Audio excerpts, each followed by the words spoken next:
بڑی عجیب سی بات ہے اور باعث شرمندگی بھی ہوتی ہے کہ بعض وہ چیزیں ہیں کہ جو رمضان مبارک سے پہلے نہیں ہوتی وہ بڑھ جاتی ہیں. مثال کے طور پر مہنگائی ہے بلا وجہ کی، اسی طرح دھوکہ دینا ہے، ناقص مال کو بیچنا ہے، اسی طرح ملاوٹ کر کے مال کو بیچنا ہے. اس طرح کے اور بھی کچھ چیزیں ہیں کہ جو رمضان سے پہلے نہیں ہوتی یا ہوتی ہیں تو رمضان کے اندر بہت زیادہ اس کا جو ہے وہ اضافہ ہو جاتا ہے، بڑھ جاتے ہیں، کرنے والے بھی مسلمان ہی ہوتے ہیں. تو یہ جو چیزیں اور اس طرح کے بعض عادات رمضان مبارک کے اندر بڑھ جاتی ہیں تو اس کی کیا وجوہات ہیں اور اس کا کیا علاج ہو؟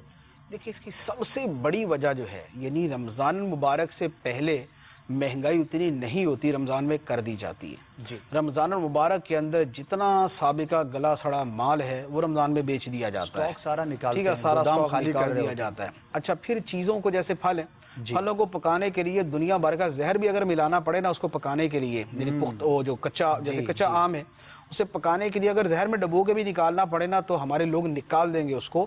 لوگ مرتے ہیں مریں لیکن بہرحال ہمارا آم بکنا چاہیے. کیلا ہے اس کو کیمیکل کے اندر وہ بھگو گے، اس کو جو نا وہ بنا لیں گے اور اس کو وہ بیچ دیں گے.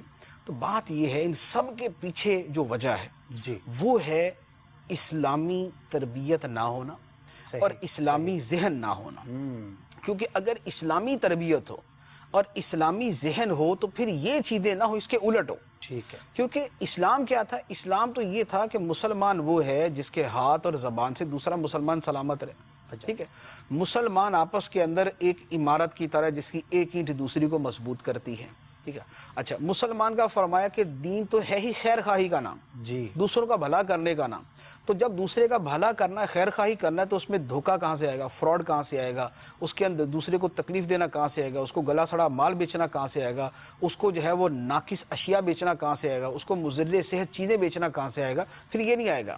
تو بات یہ ہے کہ جتنا ایک بندے کا اپنا اسلام، بذات خود اسلام نہیں، ایک بندے کا اپنا اسلام جتنا کمزور ہوتا جاتا ہے وہ گناہوں میں اور اس طرح کے جو ہے نا وہ یعنی چیزوں کے اندر وہ اتنا جری ہوتا جاتا ہے. اور جس کا اپنا ایمان جتنا مضبوط ہوتا ہے وہ اتنا ہی دوسروں کا خیر خواہ بنتا جاتا ہے.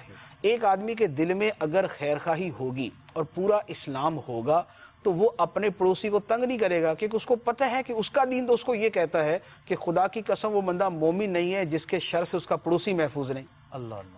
لیکن جس کا ایمان مضبوط نہیں ہے اور جس کے دل کے اندر ایمان کی وہ طاقت اور وہ پاور ہے ہی نہیں، اس کے لیے پڑوسی جو ہے وہ ہے اس کے لیے کھلونا، وہ اس کو جتنا مرضی تنگ کرے. تو ان ساری چیزوں کا اصل مدار جو ہے وہ دین کی، آدمی کے اپنے دین کی قوت، اپنے ایمان کی مضبوطی کے اوپر ہے. ایمان جتنا مضبوط ہوگا، دین کا علم جتنا زیادہ ہوگا، اچھی تربیت جتنی ہوئی ہوگی، اچھی صحبت جتنی نصیب ہوگی، آدمی اتنا اس سے بچنے کی کوشش کرے گا. اور جتنا وہ اس سے دور ہوگا، جتنا دین سے دور ہوگا، اتنا زیادہ ان چیزوں کے اندر پڑ جائے گا.